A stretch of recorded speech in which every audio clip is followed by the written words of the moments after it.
वासुदेवाय। ओम नमो भगवते वासुदेवाय। ओम नमो भगवते वासुदेवाय। ओम नमो भगवते वासुदेवाय। ओम नमो भगवते वासुदेवाय। ओम नमो भगवते वासुदेवाय। नमो विष्णुपादाय कृष्णपृष्ठाय भूतले श्रीमते भक्तिवेदांत स्वामिनिति नामिने। नमस्ते सरस्वती देवे गौरवाणी प्रचारिणे निर्विशेष शून्यवादी पाश्चात्य देशतारिणे। जय श्री कृष्ण चैतन्य प्रभु नित्यानंद श्री अद्वैत गदाधर श्रीवासादि गौर भक्तवृंद। हरे कृष्णा कृष्णा कृष्णा हरे हरे हरे राम राम राम हरे हरे। हरे हरे कृष्ण। तो आज हम लोग आज से आने वाले कुछ 2-4 हफ्ते संत तुकाराम महाराज की कथा को आस्वादन करेंगे। भागवत से मैं एक श्लोक इसके पहले पढ़ता हूँ कि क्या महत्व है भक्तों के चरित्र को पढ़ने के लिए। क्योंकि श्रीमद् भागवत जिसका हमने महात्म्य सुना पिछली बार, भागवत का अर्थ होता है भगवान, भगवान की भक्ति और कौन रह गया, भक्त। तो भगवान की भक्ति और भक्त, तीन जब साथ में आते हैं उसको भागवत बोलते हैं। तो किसी भी संत का चरित्र या भगवान के भक्तों का चरित्र भागवत से अभिन्न है, राइट। तो भागवत में ऐसी अनेक कथाएं आएंगी, ध्रुव महाराज, प्रहलाद महाराज, या फिर गजेंद्र की कथा आएगी, पांडवों की कथा आएगी, उद्धव की कथा आएगी, ब्रजवासियों की कथा आएगी। तो ये सब भागवत कथाएं हैं। उस तरह से आप अगर सुनेंगे भगवान के महान भक्तों की, जैसे आपके गुजरात में कौन भक्त है? नरसिंह मेहता, उनकी कितनी कथाएं प्रचलित हैं जनमानस में।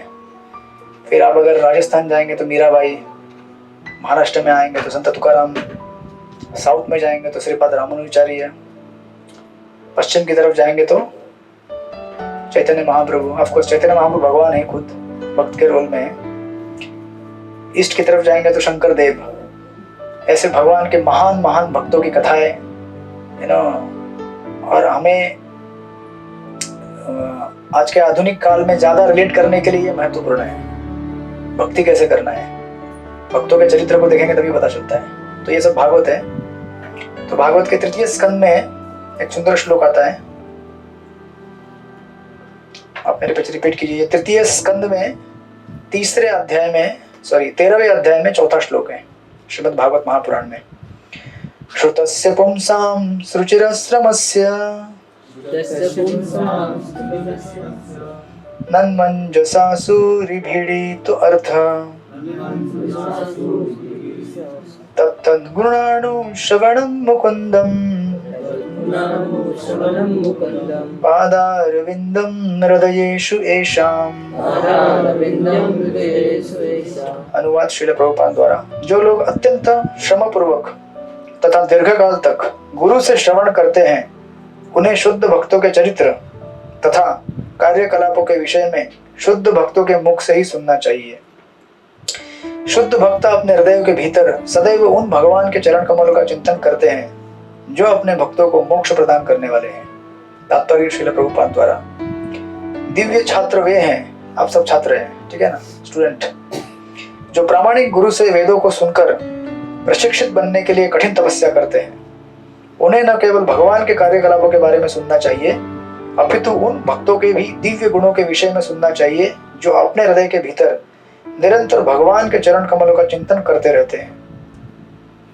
इसीलिए सुनना चाहिए क्योंकि उनके हृदय में भगवान के चरण कमल है, तो उनके बारे में सुनने से हमको भी उनके भगवान के चरण कमल प्राप्त होंगे।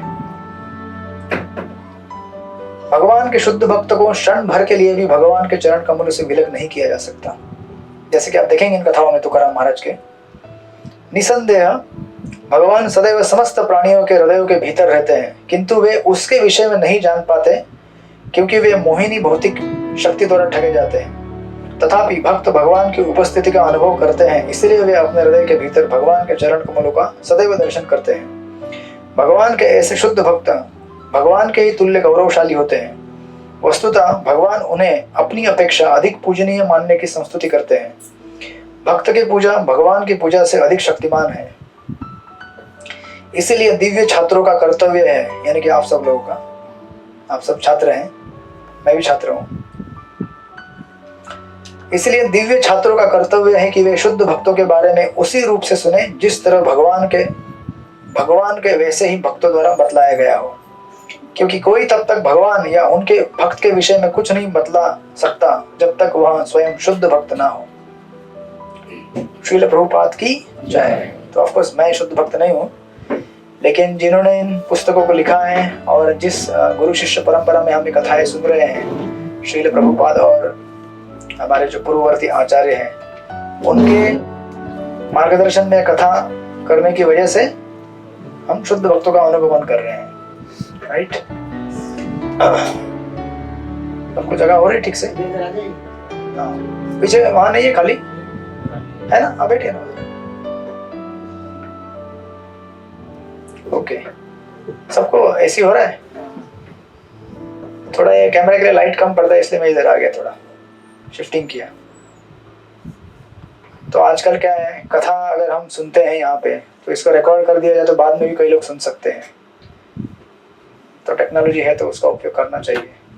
कथा का लाभ ऑनलाइन ऑफलाइन दोनों होना चाहिए। राइट, क्या पता कोई व्यक्ति एक कथा सुन के कहाँ भगवान का भक्त किस जगह कहाँ बन जाए, हमको पता नहीं है। राइट, तो इस तरह से भगवान के शुद्ध कथा का श्रवण तो हमें करना ही चाहिए, लेकिन भगवान के कथा के साथ साथ भगवान के भक्तों का कथा भी सुनना चाहिए, क्योंकि भगवान के कथा में तो शक्ति होती है, लेकिन भगवान के भक्तों में अधिक शक्ति होती है। इसलिए श्रीमद् भगवद गीता से अधिक पावरफुल श्रीमद् भागवत पुराण है। इसका अर्थ यह नहीं है कि भगवद गीता कम है, वो है अपने जगह पे, लेकिन भगवद गीता ABCD है, या फिर ग्रेजुएशन बोलते हैं भगवद गीता को। तो श्रीमद् भागवत पुराण पोस्ट ग्रेजुएशन, और चैतन्य चरितमृत PhD कहा जाता है, चैतन्य महाप्रभु की लीला है। राइट, तो ऑफ कोर्स आप में से कई लोग परिचित होंगे नहीं होंगे चैतन्य चरितमृत या फिर भागवतम से, लेकिन ये सब कोई जानते हैं कि भगवान की कथा है, और भगवान के भक्तों की कथाएं हमारे जीवन के लिए बहुत ही लाभदायक है सुनने के लिए। राइट, तो उसका वर्णन यहाँ पे इस तृतीय स्कंद में एक्चुअली मैत्रेय जी विदुर जी को करते हैं। तो हम लोग भागवत में प्रवेश करेंगे इन बैकग्राउंड, इन कथाओं को लेते लेते। उसमें भी जो कथाएं आएंगी, विदुर की कथाएं आएंगी, ध्रुव महाराज की, उन सब कथाओं में हम जाएंगे, लेकिन पहले हमारे लोकल जो संत हुए हैं उनकी कथाओं का आस्वादन करते हुए।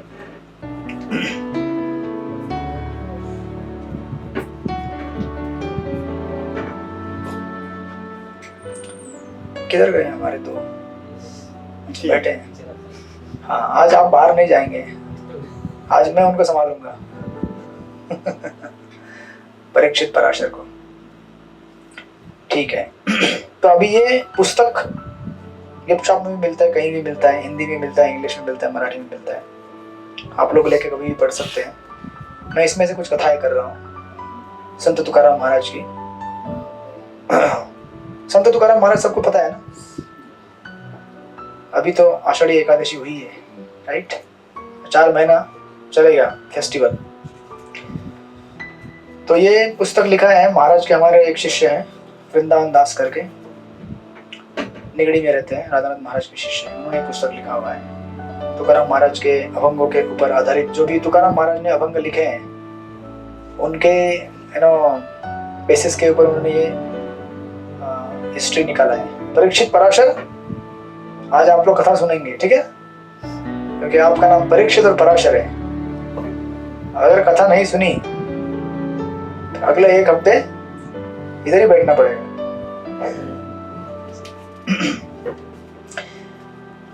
तो ये तुकाराम महाराज की कथा बहुत ही अद्भुत है, क्योंकि सबसे पहले तो ये भगवान के शुद्ध भक्त हैं फर्स्ट ऑफ ऑल, और जिनके लिए भगवान स्वयं, आपको पता रहेगा तुकाराम महाराज का यहाँ पे देहू में गांव है,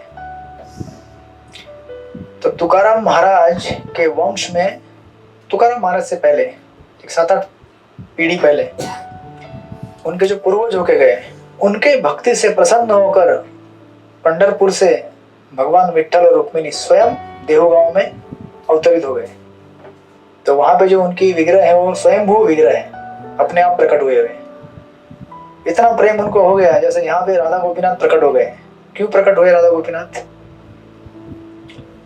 उनको पता था आप सब लोग आएंगे भविष्य में यहाँ पे उनकी सेवा करने के लिए, राइट?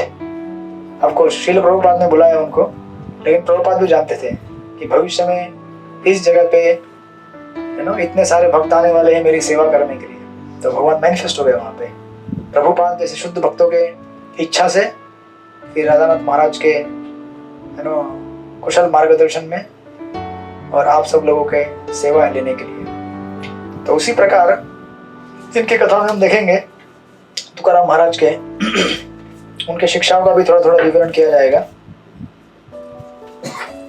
तो इस अध्याय में, इस बुक में टोटल 7 चैप्टर है। आई होप कि ये लगभग हमारे 4-5 हफ्ते में पूरा हो जाएगा। सबसे पहला चैप्टर इसमें आता है संत तुकाराम महाराज के पूर्वज। तो उनका पूरा हिस्ट्री बताएंगे। तो एक्चुअली जैसे श्रील प्रभुपाद के आने के पहले भक्ति सिद्धांत ठाकुर उनके गुरु महाराज, और उसके पहले श्री चैतन्य महाप्रभु, इन्होंने आकर इस्कॉन संस्था को स्थापित किया था पहले ही, हरे कृष्ण आंदोलन को। उसी प्रकार आप देखेंगे दक्षिण देश में द्रविड़ में श्रीपाद रामानुजाचार्य, उनके आविर्भाव के पहले यमुनाचार्य और फिर द्रविड़ देश के 12 संत अलवर उन्हें कहते हैं, उनका पहले आविर्भाव हुआ था हजारों सालों पहले। उसी प्रकार संत तुकाराम महाराज उनके पहले बहुत ही महान भक्त होके गए, जिन्होंने बैकग्राउंड सेट कर दिया तुकाराम महाराज को डिसेंड होने के लिए, उनको अवतरित होने के लिए। तो तुकाराम महाराज की इन कथाओं में सबसे पहले आता है कि तुकाराम महाराज का जन्म कैसे हुआ और उनके पूर्वज कौन थे। तो तुकाराम महाराज एक्चुअली एक अभंग में लिखते हैं, हरिदासी याचे घरी मज उपजावा जन्मतरी, म्हणसी काही मागा हेची देगा पांडुरंगा, संत लोटांगणी जाता लाजो नको मनी, तुका म्हणे अंगी शक्ति देई नाचे रंगी। तुकाराम महाराज एक्चुअली भगवान से प्रार्थनाएं करते हैं, तो भगवान से बोलते हैं कि मुझे अगर जन्म देना होगा अगला, तो हरि के दासों के घर में जन्म दीजिए, हरिदास के घर में, भगवान के भक्तों के घर में जन्म दीजिए, यही मुझे दान चाहिए। और कहते हैं कि मैं वैष्णव को जमीन पर लोट कर दंडवत लगाऊंगा। एक काम लीजिए ना, इस तरफ ये जो चेयर है ना, ये चेयर लीजिए पीछे, इधर आ जाए दूसरी। नहीं आप बैठिए, ये 2 चेयर है ना, वो हारमोनियम नीचे रख के पीछे लेके, हाँ ये दे सकते हैं उठा के उनको, ये उठा के दीजिए।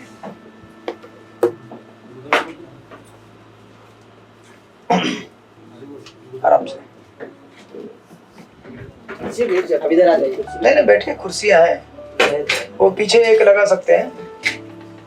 इधर आ जाइए, खाली ठोक। हाँ ठोक देना है कॉल। हाँ याच्यावर ठेवून देखो, याच्यावर ठेवून द्या, बैठ जाइए। ये कुर्सी एक्चुअली पीछे उधर लगा सकते हैं। हाँ ठीक है, वैसे रख दीजिए, अगर कोई बैठना चाहे तो बैठे। हाँ तो बैठ गया। देवी प्रसाद किधर बैठा? वो क्या है, एंजॉय और वीरू है ये दोनों। वो अगर जुदा हो गए तो उनका कथा में मन नहीं लगेगा। तो बैठ जाइए आप लोग साथ में। सॉरी गुरुजी। नहीं कोई बात नहीं। अब एक्चुअली क्या है, पिछली बार से मैं थोड़ा लेट आ रहा था, तो आप लोगों को शायद लगा होगा अभी प्रभु जी आज लेट आएंगे, लेकिन आज मैंने झटका दे दिया। मैं 7:30 बजे आ गया था हॉल में। तो आप लोग पहले आइए, दोस्ती कीजिए एक दूसरे से, है ना। ये संघ ऐसा नहीं कि आप कथा सुन रहे और चले गए। ये संघ इसलिए निर्माण किया गया है ताकि आप लोग आपस में मैत्री करें, है ना, भक्तों के साथ दोस्ती बनाएं। परीक्षित या पराशर, क्या नाम है? पराशर, ठीक है ना। ओके। तो तुकाराम महाराज एक्चुअली ये बेनेडिक्शन मांगते हैं। तो अभी इनके अगर पूर्वज देखेंगे तो इनके पूर्वज का नाम था विश्वंभर बुआ। विश्वंभर करके नाम है उनका।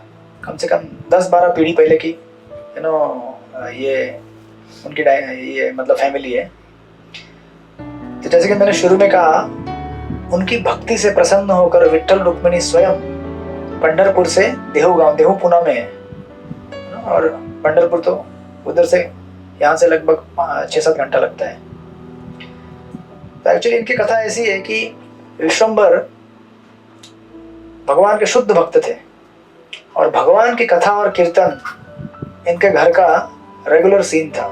जैसे आप अभी किसी डिवोटी के घर में जाएंगे तो ये नहीं देखेंगे कि डिवोटी बैठ कर दिन भर टीवी देख रहा है या फिर वीडियो गेम खेल रहा है या फिर कहीं घूमने चला गया। उसका नित्य काम रहता है सुबह उठना, भगवान का आरती करना, हरे कृष्णा कृष्णा कृष्णा हरे हरे, हरे राम राम राम हरे हरे, भगवान का जप करना और इस तरह से अपना जीवन व्यापन करना। और फिर घर का जो कामकाज है, नौकरी पानी, वो तो चलता ही रहता है। तो उनके बारे में कहा जाता है कि विश्वम्भर इतने, जैसे प्रभुपाद के लाइन में भी कहा जाता है कि प्रभुपाद के पिताजी इतने शुद्ध वैष्णव थे कि संतों को घर में प्रसाद के लिए बुलाते थे। मैं ये नहीं कह रहा हूँ कि मुझे बुलाइए आपको ऐसा नहीं लगना चाहिए लेकिन ये जनरली घर में क्यों बुलाते संतों को प्रसाद के लिए? ताकि हमारे पाप कटे, इसलिए कौन सा संग? सत्संग। हाँ, ताकि आपको कुछ भगवान के बारे में बतलाया जाए, ताकि आप भगवान के बारे में कुछ सुने। तो प्रसाद तो एक बहाना होता है। ऐसा नहीं कि साधु, अब जो भगवान के भक्त है उनको प्रसाद नहीं मिलता होगा कहीं पे, जो पूरे विश्व का पालन करते हैं, कि उनको भगवान प्रसाद नहीं देंगे? लेकिन फिर उनके आपके घर में क्यों आते हैं? ताकि आपको कुछ भगवान के बारे में बता सके, भगवान का ज्ञान दे सके। तो ये विश्वम्भर बुआ एक्चुअली उनको अपने प्रारब्ध के कर्म से जो भी मिला था भगवान की सेवा में लगाते थे, भक्तों की सेवा में लगाते थे। और ये इनका नित्य घर में साधु संतों का आना जाना चला रहता था। संत आते थे घर में, कथाएं करते थे, प्रसाद लेके जाते थे। और जैसे कि हम सब लोग कथा के लिए यहाँ पे उपस्थित अभी है, हफ्ते में एक बार, लेकिन विश्वम्भर रोज रात को कथा और कीर्तन किया करते थे। अभी भी ये सीन गांव में दिखता है आपको कभी कभी, अगर आप गांव में जाएंगे, कि आजकल तो लोग बेचारा वो फोन, और हम बेचारे भी पता नहीं कौन बेचारा है, उससे जब एक बार चिपक जाते हैं तो ऐसा लगता है कि अभी विरह हो रहा होगा कुछ लोगों को, यहाँ पे बैठे कथा में सेपरेशन फील हो रहा होगा, कब क्लास खत्म होगा और कब मेरा कितने दोस्त है उसके अंदर, फेसबुक, ट्विटर, व्हाट्सएप, हम उससे चिपके रहते हैं। दुर्भाग्यवश ये अवस्था कलयुग में हो गई है। लेकिन उस जमाने में या अभी भी गांव में जाएंगे तो भगवान की कथा और कीर्तन गांव में हुआ करते हैं। हर शाम को लोग मिलते हैं, बैठते हैं। मैं भी यहाँ रायगढ़ में रहा करता था, आज से 20 साल पहले की बात है, 20-25 साल पहले की। तो मैंने गांव में देखा है, महाराष्ट्र में तो काफी फेमस है संत तुकाराम की कथाएं और कीर्तन। तो घर घर में नाम कीर्तन हुआ करता था। इवन मैं जहाँ पे कॉलेज में ग्रेजुएशन कर रहा था यहाँ रायगढ़ में, तो गणपति का मंदिर के पीछे हमारा घर था। तो उधर एक हमारे टीचर थे मराठे सर करके, वो हर फ्राइडे को ऐसा सत्संग बुलाते थे और नाम कीर्तन होता था। राम कृष्ण हरि, जय विठ्ठल हरि, इन नामों का कीर्तन सुंदर सुंदर। अभी मुझे याद आता है वो, मतलब हम लोग इतने भक्ति में थे नहीं, हम सोचते थे करने दो, हमारा टाइम आएगा तो करेंगे। तो भगवान ने शायद सुन लिया, आपका भी टाइम जल्दी आना चाहिए, राइट। तो इस तरह से ये लोगों को, मानो भक्तों को घर में बुलाकर मृदंग, करताल, वीणा, वारकरी संप्रदाय में काफी यूज किया जाता है वीणा। तब आई थिंक हारमोनियम नहीं था, हारमोनियम तो बाद में आया अभी। तो इन सब इंस्ट्रूमेंट के साथ बहुत मधुर कीर्तन और कथाएं हुआ करती थी उनके घर में, और कीर्तन हुआ करता था। और विश्वम्भर बुआ इस तरह से उन्होंने अपना पूरा जीवन भगवान के कथा कीर्तन को समर्पित कर दिया था। अब ऐसा उनका भक्ति भाव था कि देहो गांव में रह गए तो भगवान की भक्ति तो कर ही रहे थे, कीर्तन कथा कर रहे थे, लेकिन हर एकादशी को ऑलमोस्ट, अभी धीरे धीरे वो अभी चालू होगा उनका सुंदर रोचक कथा है ये। जैसे हम लोग मंदिर आते, आज एकादशी है तो आज की कथा में पूरा एकादशी का वर्णन है।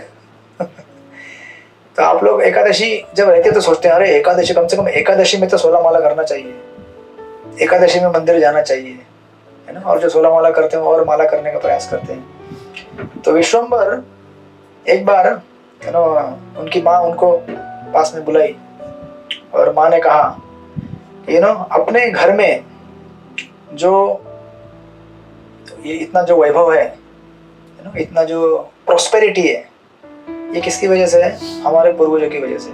उनके पहले जो लोग थे वो भी भगवान का इस तरह से भजन करते आ रहे थे। तो उनकी माँ कही कि देखो, हमारा हर साल भगवान के जो अभी जैसे गया ना आषाढ़ी एकादशी की दिंडी जाता है ना, तो हमारा वारी को जाने का परंपरा है, तो उसको आप जरूर जाना है, उसको मिस नहीं करना है, क्योंकि हमारा पूरा जो वैभव है, उत्कर्ष है, ऐसा नहीं कि भौतिक, लेकिन जो भी भगवान है, भगवान की कृपा से हम सब कुछ है, तो आपको इसके लिए जाना है। तो वर्णन आता है कि इस तरह से उनके अंदर तो पहले से भक्ति था, प्लस माँ का इंस्पिरेशन ऐसे घर में होने चाहिए, है ना। अभी दुर्भाग्यवश हमारी भक्ति भी नहीं रहती है और घर में घर वाले बोलते भी नहीं है। घर वाले बोलेंगे जाओ थोड़ा कुली मनाली घूम के आ जाओ, रिलैक्स हो जाओ, ये बोलेंगे लेकिन ये नहीं बोलेंगे जाओ मंदिर जाके आ जाओ, थोड़ा भगवान के धाम में जाके आ जाओ। तो लेकिन उनकी माँ इतनी संस्कारी थी, तो उनको बोले कि आप क्या करो कि पंढरपुर वारी करके आ जाओ। तो विश्वम्बर बुआ ये इस तरह से अपनी माँ से प्रेरणा लेकर और अपनी भक्ति के आधार पर, जिनका भक्ति से हृदय व्याकुल हो रहा था भगवान के, वो निकल गए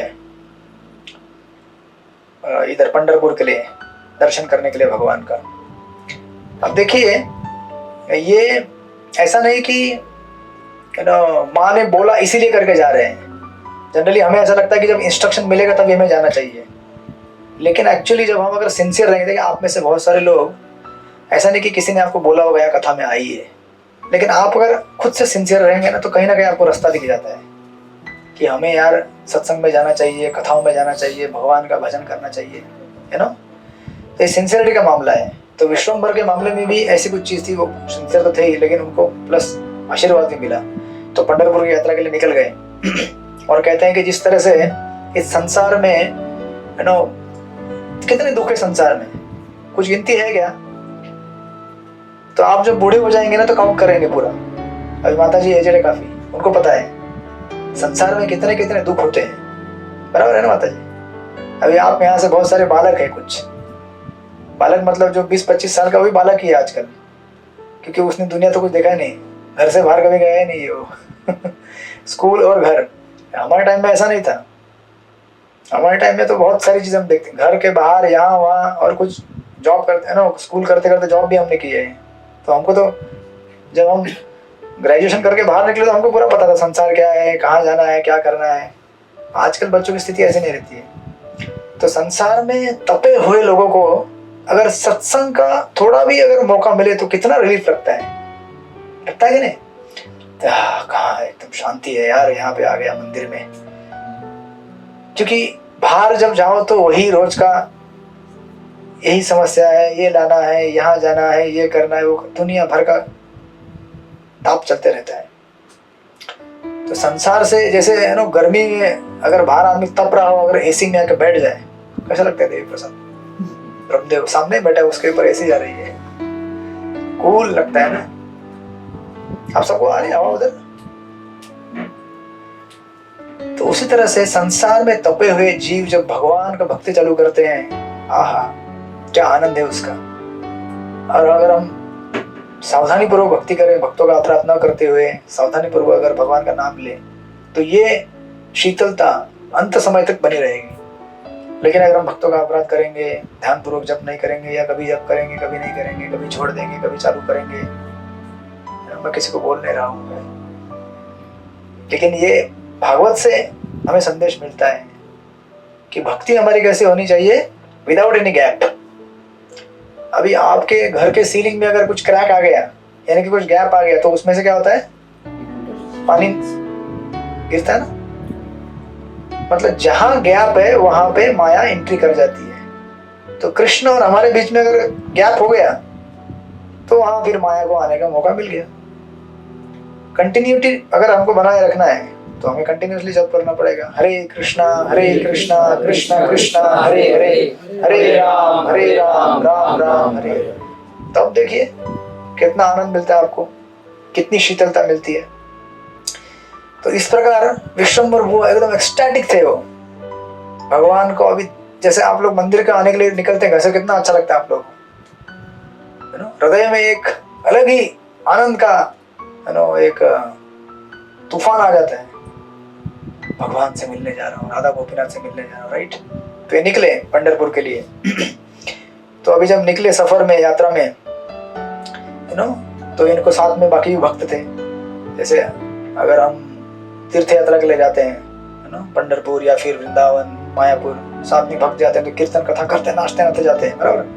तो इस तरह से ये कथा कीर्तन करते करते, और उस टाइम में ऐसा नहीं था कि फ्लाइट में बैठ गए, ट्रेन में, चलते चलते ये चलते चलते जा रहे हैं पूरे। तो इस तरह से जा रहे हैं और कथा कीर्तन करते करते पहुंच जाते हैं पंढरपुर में। सबसे पहले उनको दर्शन होता है चंद्रभागा नदी का। चंद्रभागा नदी, उसमें स्नान करते हैं। उसके बाद आप अगर पंढरपुर जाएंगे तो चंद्रभागा नदी के थोड़े किनारे पे ही पुंडलिक जी का मंदिर है, जिनकी कथा हमने पिछली बार सुनी थी, पुंडलिक भक्त। उसी का मैं कंटिन्यूशन यहाँ पे कर रहा हूँ। तो पुंडलिक का उन्होंने दर्शन किया, उनकी परिक्रमा की, और फिर मंदिर के मुख्य परिसर में आ गए। वहाँ पे सबसे पहले आपको दर्शन मिलेंगे गरुड़ जी के और हनुमान जी के। जैसे हमारे मंदिर में भी श्रील प्रभुपाद के दर्शन के पश्चात आपको एक तरफ गरुड़ जी मिलेंगे, एक तरफ हनुमान जी मिलेंगे, तो उनका आशीर्वाद लेने के बाद, उनको वंदन करने के बाद मंदिर के मेन एंट्रेंस से अंदर जाना चालू किया। तो जैसे यहाँ पे कीर्तन होते रहता है, वहाँ पे भी कीर्तन हो रहा था। तो जैसे बहुत समय के बाद अगर कोई लड़की अगर ससुराल से मायके जाती है जो शादीशुदा होंगे उनको पता रहेगा, या बाकी लोगों को पता चल जाएगा, तो वो सेपरेशन जितना रहता है अपने लोगों से मिलने का, माँ से मिलने का, बहनों से, पिता से, उसी तरह से यहाँ पे विश्वम्भर के लिए भगवान ही उनकी माँ है, उनके पिता है। तो जैसे सब एकदम एक्सटैटिकली कीर्तन हो रहा है, भगवान का सब भक्तों का दर्शन है, मंदिर के मेन एंट्रेंस की तरफ आगे बढ़ रहे हैं। और जब जाते हैं तो उनका हृदय प्रेम से व्याकुल हो जाते हैं, उनके आंखों से आंसू निकलते हैं। फिर जैसे आपने देखा होगा यहाँ पंढरपुर में भगवान का जो विग्रह है, एक्चुअली अभी ऐसा करते हैं कि नहीं पता नहीं, लेकिन एम्ब्रेस अभी करने देते नहीं ना, कुछ सालों पहले था, और पहले तो बहुत था। भगवान के जैसे आप राधा गोपीनाथ को मिल जाएंगे, आपको अपने यहाँ तो करने नहीं देते, तो भगवान को एक्चुअली आप वहाँ पे आलिंगन कर सकते हैं पंढरपुर में, विट्ठल भगवान को उस टाइम में। और कुछ साल पहले भी था ये, लेकिन अभी शायद कुछ कारणों के लिए बंद किया उन्होंने। तो आते हैं और भगवान को आलिंगन करते हैं। भगवान का सुंदर यहाँ पे वर्णन दिया गया है, किस तरह से भगवान अपने कमर पर हाथ रखे हुए हैं। मैंने आपको लास्ट टाइम बताया था, कमर पे हाथ रखे उसका अर्थ क्या होता है, याद है किसी को? हाँ, संसार क्या हो जाता है? छोटा हो जाता है। मतलब हमें लगता है कि ये बहुत बड़ा सागर है, इसमें मैं डूब जाऊंगा, लेकिन भगवान बोलते इतना ही है, कमर के इतना ही पानी है, सिर्फ मेरा हाथ पकड़ो। हाथ छोड़ दिया, पुनः पानी ऊपर आ जाएगा डूब जाएंगे उसके अंदर। और वर्णन किया है कि भगवान के गले में सुंदर तुलसी माला थी, उसका सुगंध फैल रहा था। चंदन लगाया था भगवान को, उसका सुगंध हर जगह फैला हुआ था। आप अभी यहाँ पे आएंगे तो आपको जनरली मोगरा के फूलों का सुगंध आता है। तो ये एक बार मेरे को ऐसा, हमारे वहाँ पे गोवर्धन इक्विवेलेंट में जब मैं था, तो वहाँ पे जब डीटी इंस्टॉलेशन किया था राधा वृंदावन बिहारी का, तो उस समय मंदिर नया नया था, और जो भगवान का जो मेन मंदिर का द्वार है ना, उसके बाहर ही हम सोते थे रात को, और थोड़ा गैप था, भगवान का जो दरवाजा था ना, थोड़ा गैप था, तो उसमें से एसी में से रात को फूलों की हवा बाहर आती थी रात भर मैं उधर ही सोता था, एसी की हवा और उसके साथ फूलों का सुगंध। तो इतना मेडिटेटिव नींद रहता था कि भगवान के चरणों का, भगवान के शरीर को जो फूल लगाया है उसका सुगंध बाहर आ रहा है पूरा, और भगवान अंदर ब्रीथ कर रहे हैं, उनका सांस बाहर आ रहा है। इस तरह से इतना मेडिटेटिव फॉर्म में हम लोग वहाँ तो उसके बाद कभी भी जब वो मोगरा का स्मेल आता है तो भगवान के ऑल्टर की याद आती है, भगवान के अर्च विग्रह की याद आती है। तो ये सब कनेक्शन जुड़ा जाता है आपको। अगर इस तरह से आप भगवान का दर्शन लेना चालू करेंगे, सेवा करना चालू करेंगे, तो फिर आप कहीं भी जाएंगे तो आपको मोगरा का स्मेल आएगा, तो ये नहीं लगेगा कि किसी लड़की के बाल में मोगरा लगाया हुआ है, नहीं, आपको भगवान की याद आएगी। वो मोगरा देख के आपको ऐसा लगेगा भगवान को ये फूल चढ़ाऊं मैं, भगवान को ये पहनाऊं मैं, राइट। ये डीटी वर्शिप का, भगवान के अर्चन वगैरह की सेवा करने का एक अपना अलग अद्भुत आनंद रहता है। तो इस तरह से विश्वम्भर वो भगवान को आलिंगन करते हैं और भक्ति भाव से वहां पे रहकर भगवान का भजन कीर्तन करते हैं। तो अभी ऐसा होता है कि अगर आप कभी कभी आते हैं मंदिर में, सोचते हैं चलो थोड़ा दर्शन करके जाता हूँ, लेकिन होता क्या है, आप कम से कम 5-6 घंटा यहाँ बिता के जाते हैं, होता है ना। सोचते हैं लोग ऐसे ही मंदिर में कभी कभी कैजुअली आते हैं, चलो थोड़ा दंडवत करके आता हूँ, लेकिन इस्कॉन मंदिर ऐसे नहीं है ना।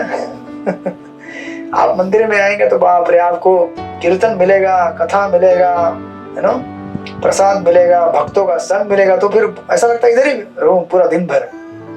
क्योंकि यहाँ से बाहर जाऊं तो उसके बाद क्या है, संसार, अग्नि, ज्वाला।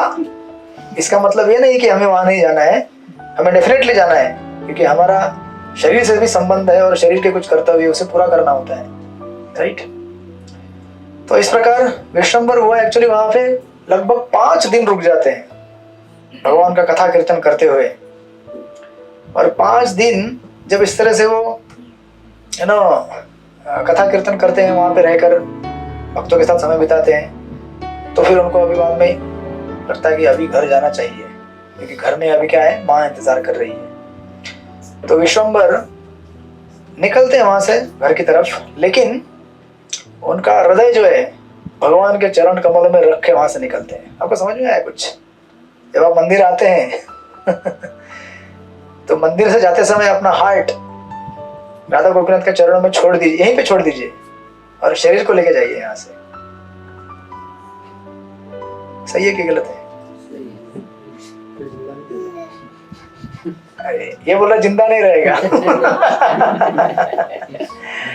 हम वैसा नहीं बोल रहे हैं, उस तरह से नहीं। मेरे कहने का अर्थ ये है कि आपका मन, अब देखिए ना, आप यहाँ पे हैं, अभी आपको क्या क्या चीज की याद आ रही है बताइए? ठीक है, प्रसाद की याद आ रही है, लेकिन आपके कोई मित्र रहेंगे, आपका ऑफिस रहेगा, बीच बीच में याद आता होगा। क्यों आता है? क्योंकि हमारा मन वहां पे आसक्त है, राइट। तो उसी प्रकार विश्वम्भर ये हमको दिखा रहे हैं कि हम अगर मंदिर आते हैं और हमारा हृदय भगवान के चरण कमलों में, यानी कि हमारा चित्त उन पे लगा के यहाँ से निकल जाते हैं, तो इससे क्या फायदा होगा? प्यूरिफाई तो होंगे डेफिनेटली हम, और हम हमेशा सदा भगवत भावना में रहेंगे। कहीं ना कहीं तो आपको हृदय रखना ही पड़ेगा ना, यहाँ नहीं रखा तो कहीं और। लेकिन इससे बढ़िया जगह और कोई है नहीं संसार में।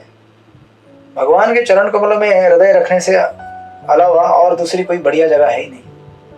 बाकी जगह रखेंगे तो क्या पता उसके साथ कोई कैसा व्यवहार करे। ब्रह्मदेव हंस रहा है। क्योंकि हार्ट को हैंडल करने का आर्ट, हार्ट कैसा होता है? नाजुक होता है। गाना सुना होगा आपने, शीशा हो या पत्थर। क्या है आगे? टूट जाता है। पूरा गाना नहीं बोला आपने। शीशा हो या दिल हो, हाँ, शीशा हो या दिल हो, टूट जाता है आखिर टूट जाता है वो, क्योंकि दोनों नाजुक हैं। तो इस संसार में जितने भी लोग हैं, एक्चुअली किसी को पता नहीं है कि हमारे हार्ट को कैसे हैंडल करना चाहिए। Nobody knows। इसलिए लोगों के दिल टूट जाते हैं, बिखर जाते हैं। और जब हमको पता है कि किसी के पास भी अगर अपनी प्रॉपर्टी देंगे और उसे ठीक से अगर संभालेगा नहीं, तो आपका नुकसान है ना इसमें। हम सब लोग बहुत बिजनेस करना चाहते हैं दुनिया में, लेकिन भक्त एक्चुअली सबसे बढ़िया बिजनेस करते हैं। क्यों? क्योंकि उनकी सबसे जो इम्पोर्टेंट प्रॉपर्टी है, उनका दिल, वो भगवान के चरण कमलों में रखे जाते हैं। उससे एक एश्योरिटी रहती है कि जीवन में कभी भी उनको क्या नहीं आएगा, दुख नहीं आएगा। क्योंकि दुख किससे आता है? धोखा। ब्रह्मदेव किसी ने धोखा दिया क्या तुम्हारे साथ? दुख इच्छा से आता है। दुख इच्छा से आता है, बराबर। और खास करके सांसारिक इच्छा है। तो मैं ये नहीं कह रहा हूँ कि आपको नौकरी नहीं करनी है, घर गृहस्थी नहीं कर, सब कुछ कीजिए, लेकिन अपना हृदय, इसको कहते हैं कृष्णा कॉन्शियसनेस। आप घर में भी रहेंगे, घर गृहस्थी भी रहेगा आपका, लेकिन हमारे घर का मुख्य केंद्र क्या होना चाहिए? भगवान। तो आज ही मैं एक सुंदर वीडियो देख रहा था, एक मैं आपको वापस पोस्ट करूंगा बाद में जाके। एक दो कपल का झगड़ा दिखाया, उसमें झगड़ा मत कीजिएगा आप लोग।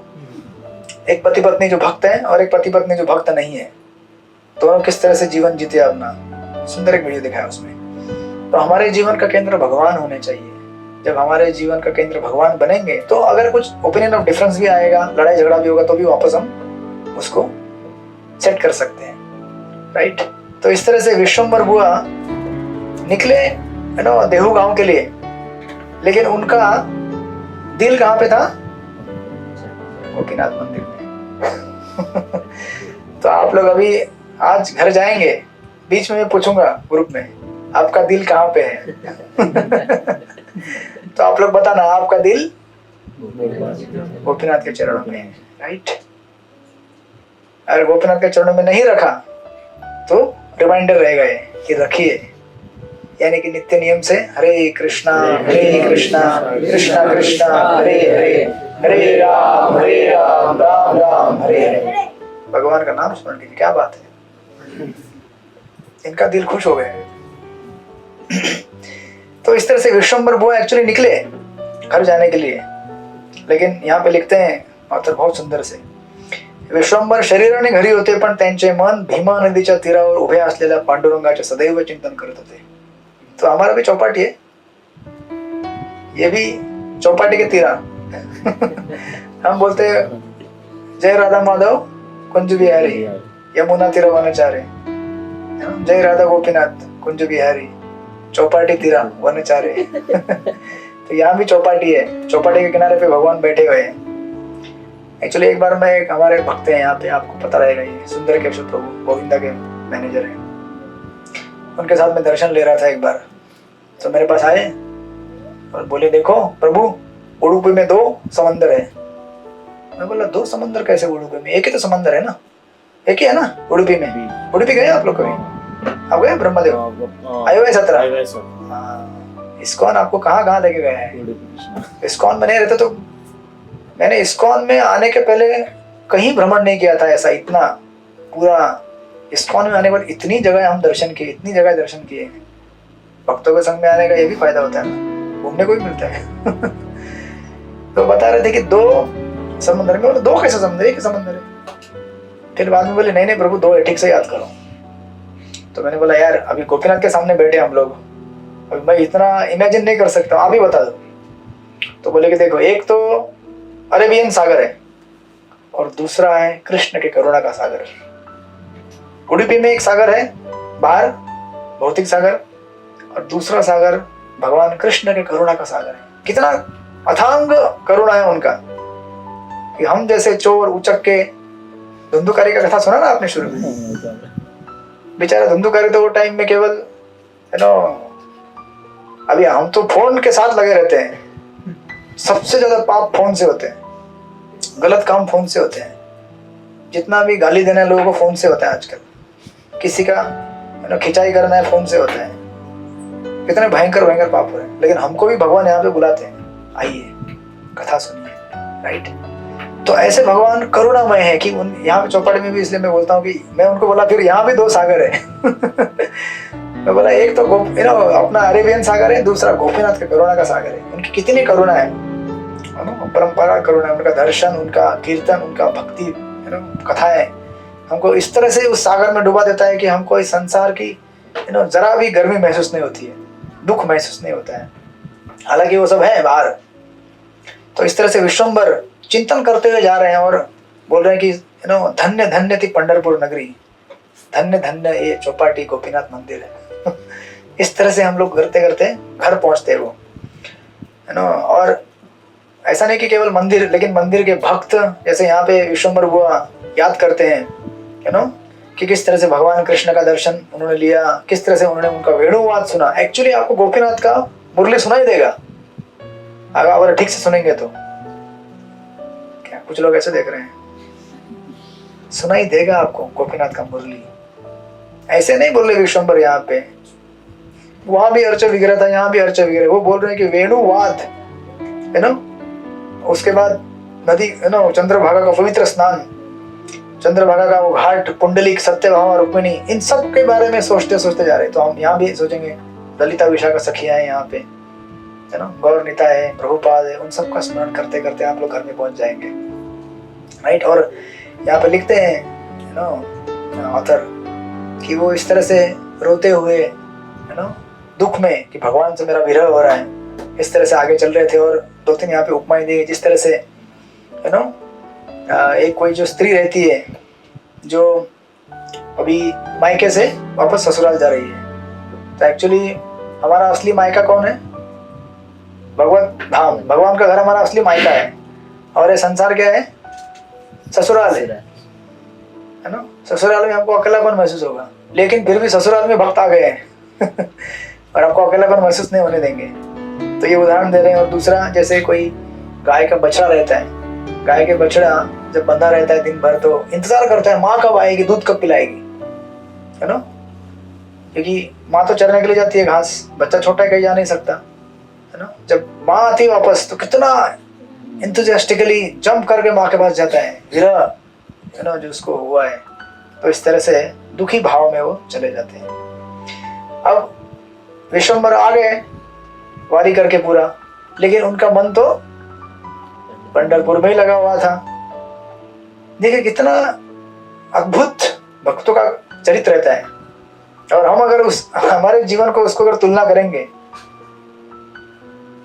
तो पता नहीं, हम लोग मंदिर में रहते फिर भी हमको ये अनुभव होता है कभी कभी, कभी हम लोग मंदिर में रहते हैं फिर भी हम लोग को कितनी याद आती है भगवान की, हम सोचते हैं और ये भक्त ऐसे हैं जो भगवान का दर्शन करके जब अपने घर जाते तो उनको भगवान की याद सताती है। तो विश्वम्बर बुआ जब घर गए, कुछ समय बीत गया, लेकिन उनका मन पंढरपुर में लगा हुआ था। तो एक दिन की बात है, कहते हैं कि एक दिन नवमी के दिन, है ना, नवमी आती है, फिर दशमी आती है, फिर एकादशी आती है, बराबर। तो आज एकादशी है, इसके पहले दशमी, नवमी, तो उन्होंने नवमी को तैयारी कर दी। तो आप लोग भी नवमी को तैयारी करनी चाहिए, 2 दिन पहले प्लानिंग करना चाहिए, मंदिर जाना है, मंदिर तभी जाके मैनिफेस्ट होता है। अगर उस दिन अगर प्लानिंग करेंगे तो पता नहीं और क्या क्या काम आ जाए। पहले से अपने स्केड्यूल में लिख के रखना है, आज का दिन अलग अपॉइंटमेंट है, किससे? गोपीनाथ से अपॉइंटमेंट है, राइट। तो उन्होंने नवमी के दिन सुबह उठ गए, सूर्योदय के समय में स्नान किया और निश्चय किया कि अभी क्या करना है, एकादशी पंढरपुर में बिताना है। तो निकल गए वहां से भगवान का दर्शन करने के लिए। और उसी तरह से जिस प्रकार वर्णन आया है, पहले कथा कीर्तन करते हुए पंढरपुर आए, भगवान का दर्शन लिया, कथा कीर्तन किए, और दशमी के दिन केवल एक टाइम प्रसाद लेकर उपवास किया, है ना।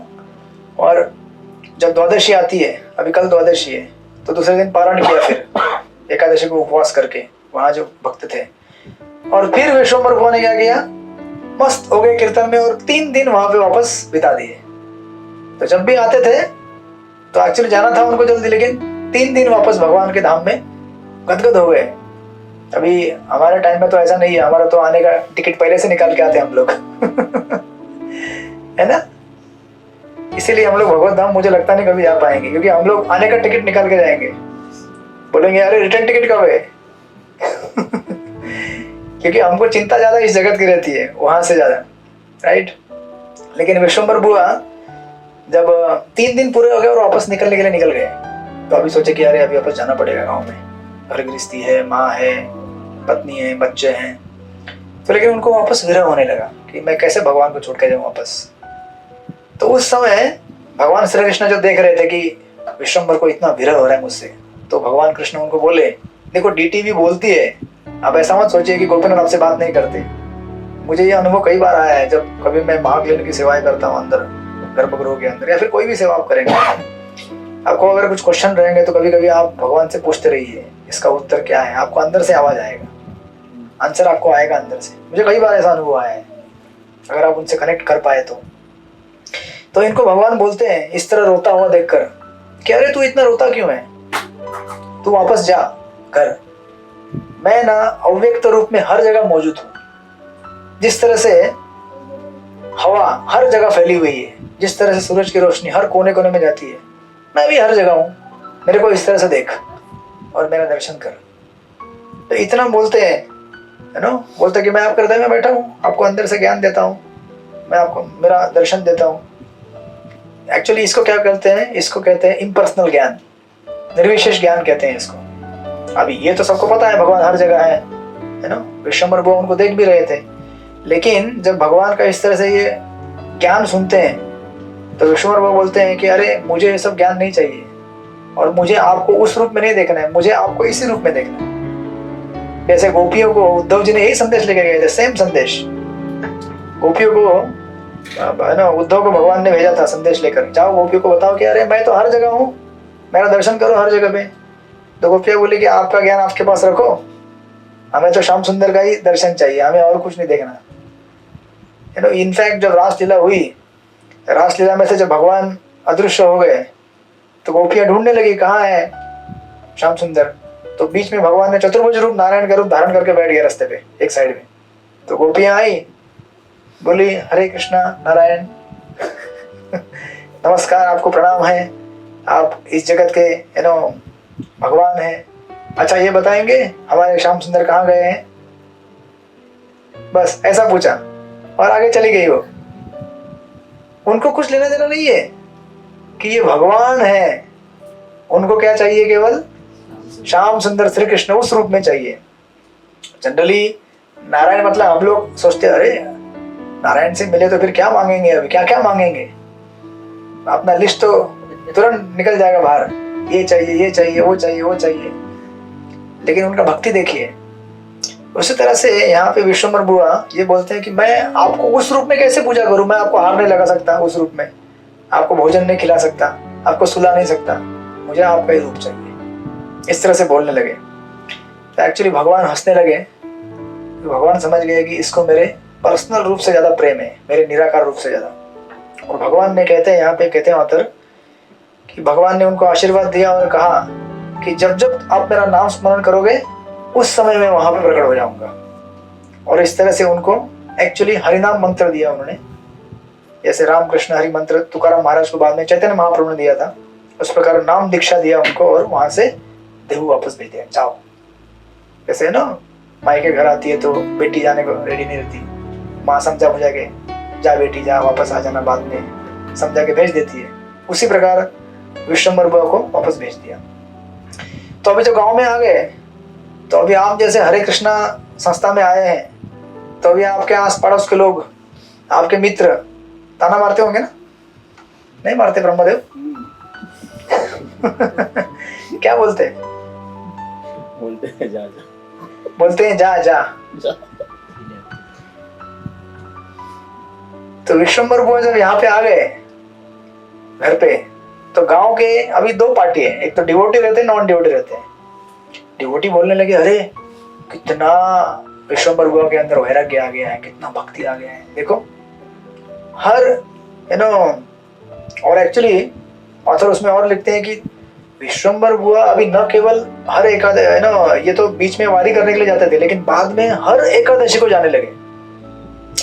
अभी हर एकादशी मतलब आप समझते हैं ना, नवमी को निकलना, एकादशी को वहां पे एकादशी करना, 2-3 दिन रहना, वापस आना। मतलब लगभग उन्होंने ऐसा वर्णन है कि ऑलमोस्ट 8 महीने तक ऐसा उन्होंने आना जाना रखा। वो आगे जाके आएगा वर्णन। 8 महीने मतलब हर महीने में कितनी बार? 2 बार ना। तो 8 महीने में 16 बार हुआ। हम भी कभी इतना नहीं जाएंगे, आजकल प्लेन और ट्रेन होते हुए भी। अब वृंदावन जाना तो कैसे आप जाएंगे? आज ट्रेन में बैठ गए, शाम को 4 बजे सुबह उतर जाएंगे आप, लेकिन फिर भी हम लोग जाते नहीं। और विश्वम्भर चल के जा रहे थे। इस तरह से 16 बार जब आना जाना रहता, तो लोग गांव के बोलते हैं, जो भक्त बोलते हैं कि इतना उनको भगवान की भक्ति उनके हृदय में आई है, तो इतना क्यों कष्ट लेते हो जाने के लिए? गोपीनाथ मंदिर आप आते हैं ना हर हफ्ते। और फिर गांव के कुछ लोग ऐसे थे, बोलने लगे हाँ हाँ हमको पता है, बहुत बड़ा भगवान का भक्त है, इतना ही उसका अगर मन वहां पे लगता है तो वहीं पे क्यों नहीं रुक जाता, क्यों आता है वापस वो?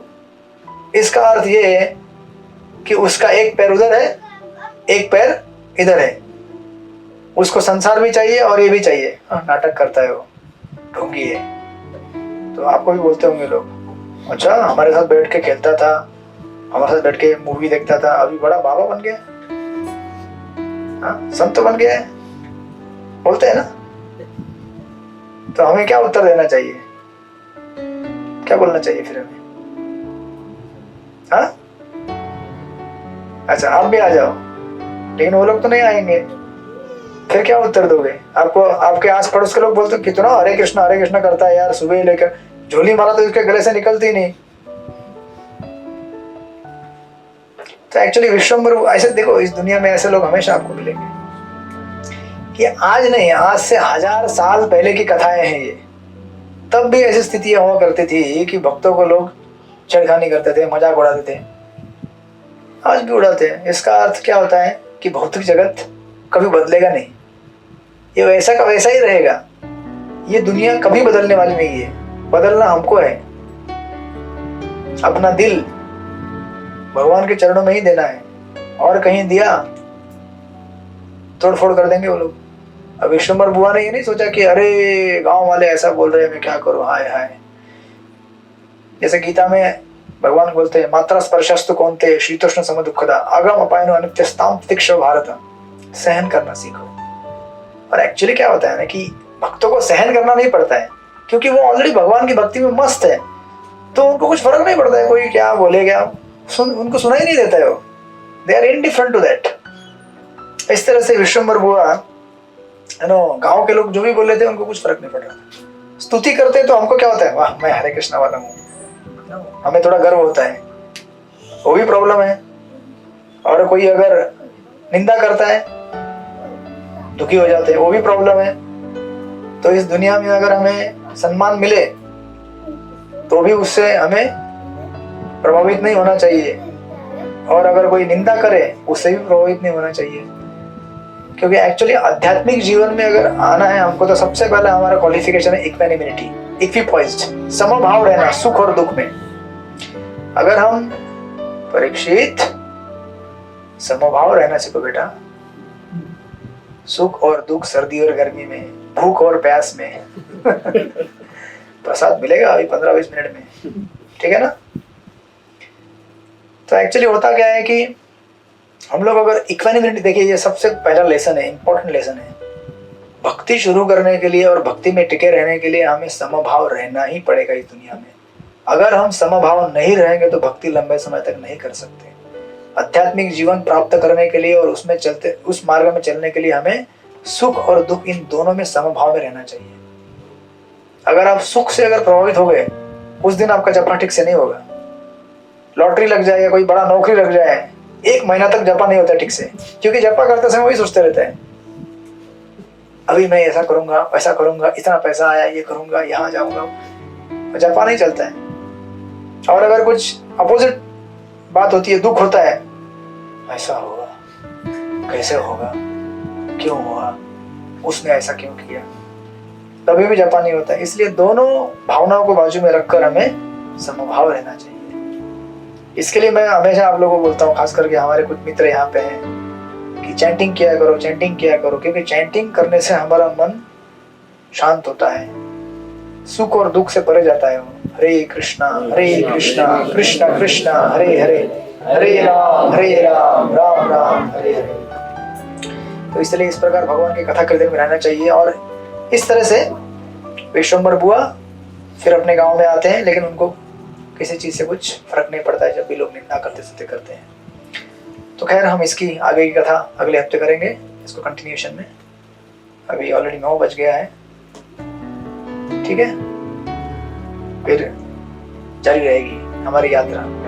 विश्वम्बर बुआ किस तरह से आगे विट्ठल रुक्मिणी इस गांव में डिसेंड होंगे, खुद प्रकट हो जाएंगे, वो कथा इसमें आगे आएगी। हरे कृष्णा। श्रील प्रभुपाद की जय, विश्वम्बर बुआ की जय, संत तुकाराम महाराज की जय, वृंदावन प्रभु की जय। वांछा कल्पतरुभ्यश्च कृपा सिन्धुभ्यो च पतितानां पावनेभ्यो वैष्णवेभ्यो नमो नमः। अनंत कोटि वैष्णव वृंद की जय। हरे कृष्णा। थोड़ा कीर्तन करें। किसी का कोई प्रश्न है? बाय द वे प्रभु जी, एक प्रश्न है। हाँ, अगर मतलब संभाव रहना मतलब इतना इजी क्यों नहीं रहता है? तो सोचते हैं कि संभाव रहे, बट जैसे ही कुछ प्रॉब्लम आता है तो उस वक्त आदमी मतलब डिस्टर्ब क्यों हो जाता है इतना ज्यादा?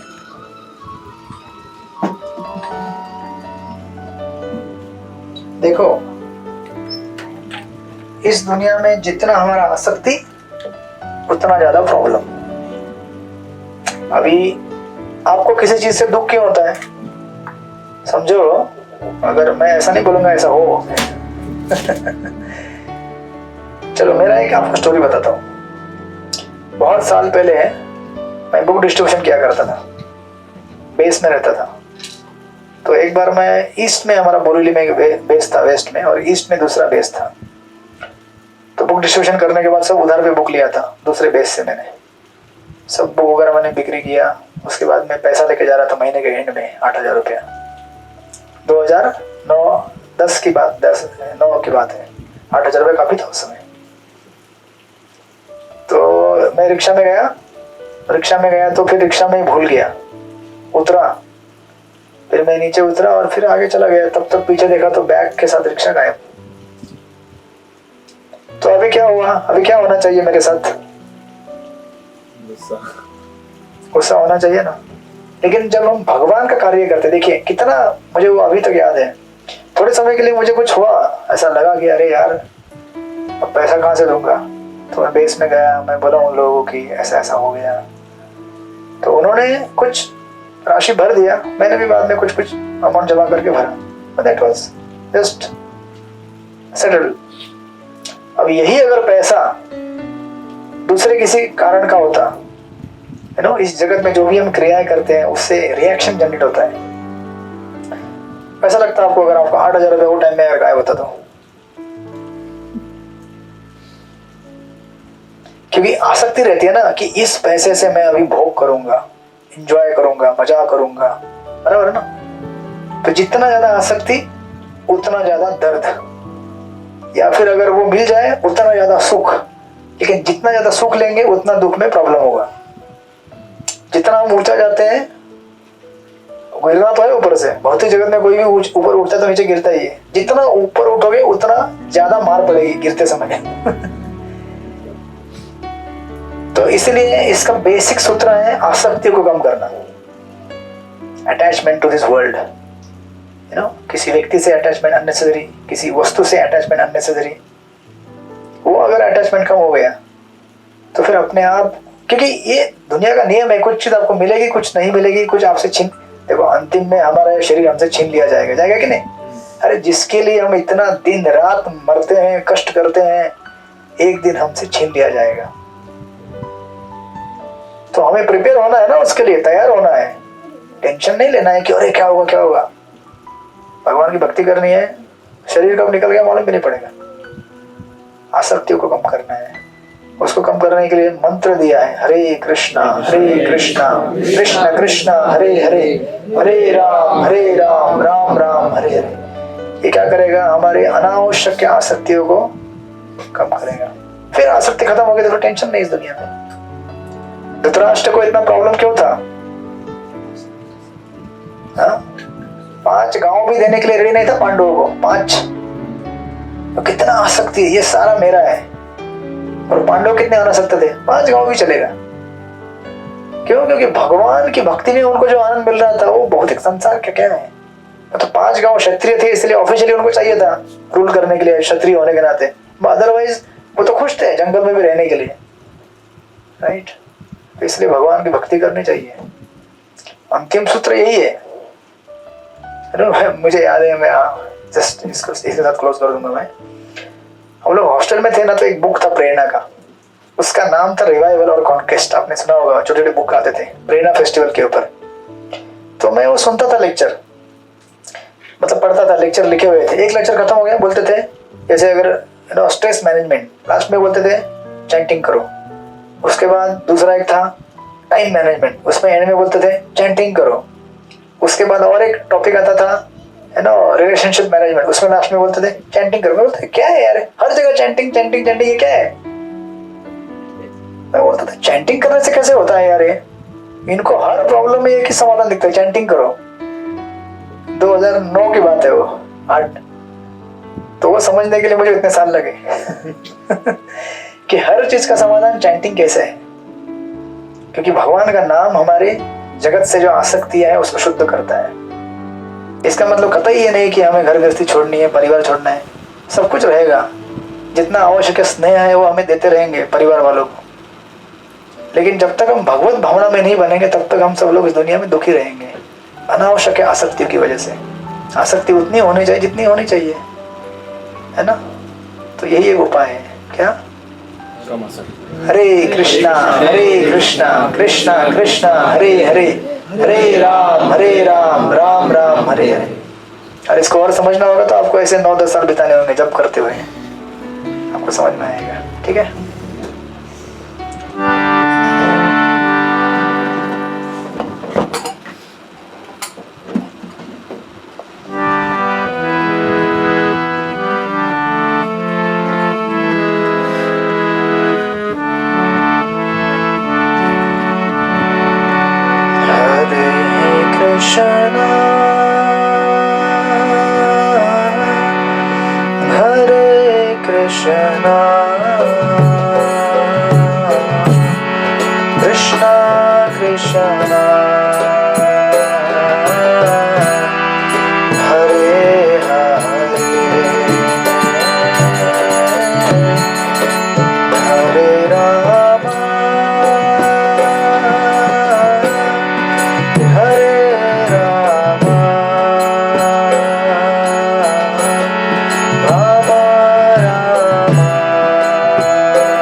Hare Krishna, Krishna Krishna, Hare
Hare,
Narasimhadeva भगवान की जय, प्रहलाद महाराज की जय। पंचाकल्पतरुभ्यश्च कृपा सिन्धुभ्येव च पतितानां पावनेभ्यो वैष्णवेभ्यो नमो नमः। अनंत कोटि वैष्णव वृंद की हरे कृष्ण। तो आप सब लोग प्रसाद लीजिए। जो लोग नए आए होंगे वो नंबर दीजिए तो आपको व्हाट्सएप ग्रुप में ऐड कर दिया जाएगा। हरे कृष्ण। कूपन है इस बार? अच्छा ठीक है। जो नए आए हैं मेरे पास आके नंबर दीजिए, मैं ऐड कर दूंगा आपको ग्रुप में। बाकी लोग प्रसाद लीजिए। हरे कृष्णा। धन्यवाद आप लोगों का आने के लिए। हर हफ्ते इस तरह से कथा कीर्तन ले रहे हैं, आप सुन रहे हैं और मुझे सेवा का मौका दे रहे हैं। हरे कृष्णा। अगले हफ्ते मिलेंगे हम लोग।